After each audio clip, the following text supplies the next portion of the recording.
જોઈએ વિગતવાર તો વધુ એક વખત તંત્રના પાપે નિર્દોષ વ્યક્તિએ પોતાનો જીવ ગુમાવ્યો છે। અમદાવાદના નરોડામાં તંત્રના પાપે એક વ્યક્તિનો જીવ ગયો। તૂટેલા ઢાંકણાને કારણે આ એક્ટિવા ચાલક પટકાયો। એક્ટિવા પરથી પડી જતા ગંભીર ઈજાઓ થતા તેનું મૃત્યુ થયું। રજૂઆત બાદ પણ કામગીરી ન થતા આખરે એક નિર્દોષ વ્યક્તિએ પોતાનો જીવ ગુમાવવો પડ્યો છે। આ ગટરનું તૂટેલું ઢાંકણું જીવલેણ સાબિત થયું છે।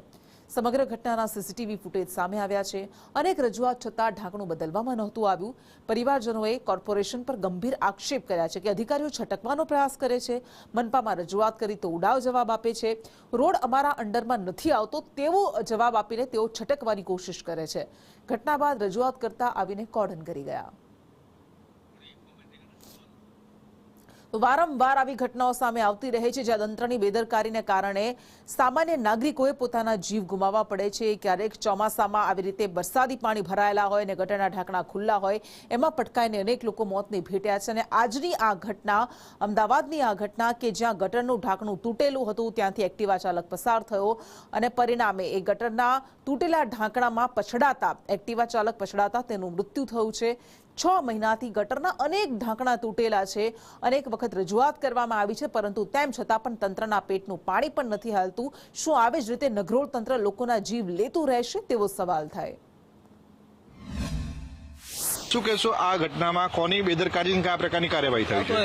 બધું જાહેર જોવા મળે છે ને। આ તો બધું એમસી વાળાનું જ છે ને, કેમ કે એ તો કહે છે તમારું પ્રાઇવેટમાં છે, અમારે પ્રાઇવેટમાં નથી।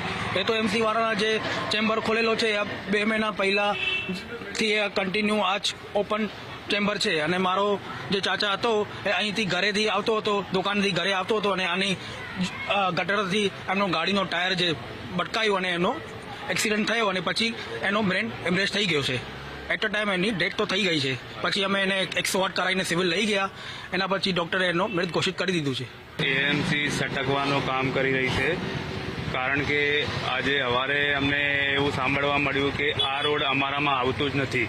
બરાબર છે, તો પછી તમે શા માટે આ એએમસીના બેરીકેડ લગાયા, એએમસીના તમે બહાર બોર્ડ લગાવીને બેઠા છો શા માટે? એએમસીની એટલી બધી બેદરકારી છે ને, દુકાનની બારે 2 પડી ગયો તમે મૂકી દો 5000નો મેમો આવી જશે। હવે મારો ચાચો જતો રહ્યો છે, હું કોની પાસે જાઉં? બરાબર, હું કોની પાસેથી ઇન્સાફ માંગુ? બિલકુલ ફરિયાદ કરવાના છે તમે પોલીસ ફરિયાદ? 100% કરવાના છીએ અને છોડવાના પણ નથી। કેમેરા પર્સન કુંતલ મહેતા સાથે પ્રતિક જાદવ, સંદેશ ન્યૂઝ, અમદાવાદ।